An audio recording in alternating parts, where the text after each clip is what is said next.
திருச்சிற்றம்பலம். நாளைய தினம் விநாயகர் சதுர்த்தி திருவிழா நாடு முழுவதுமே கொண்டாடக்கூடிய ஒரு அற்புதமான திருநாள். ஒவ்வொரு ஆண்டும் ஆவணி மாசம் அமாவாசைக்கு அடுத்து வரக்கூடிய 4வது நாள் இந்த சதுர்த்தி திதியைத்தான் விநாயகர் சதுர்த்தி என்று நாம் கொண்டாடி கொண்டு வருகிறோம்.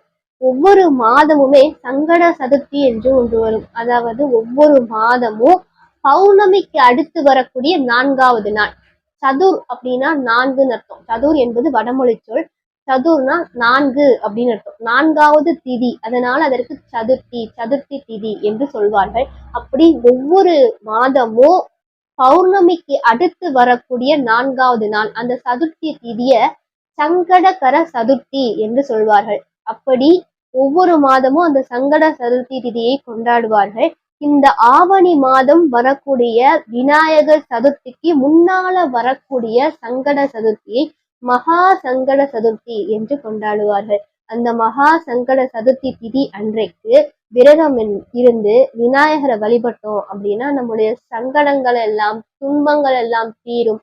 நவ கிரக தோஷங்களிலிருந்து நாம் விடுபெறலாம். அது மட்டும் இல்ல, அன்று ஒரு தினம் நாம் விரதம் இருந்து வழிபாடு பண்றதுனால ஆண்டு முழுவதுமே சங்கட சதுர்த்தி அன்னைக்கு வழிபாடு பண்ண பலன் நமக்கு கிடைக்கும். அப்படி அற்புதமாக ஞானத்தின் சொரூபமாக ஓம்காரத்தின் உட்பொருளாக விளங்கக்கூடியவர் விநாயக பெருமான். அந்த விநாயக பெருமானை வணங்கி நாம் செய்த காரியம் வெற்றியிலே முடியும். நமக்கு தடைகள் ஏதாவது இருந்தா கூட அந்த தடைகளையும் நிவர்த்தி செய்யக்கூடியவராக அந்த விநாயக பெருமான் இருக்கிறார். திருச்சிற்றம்பலம்.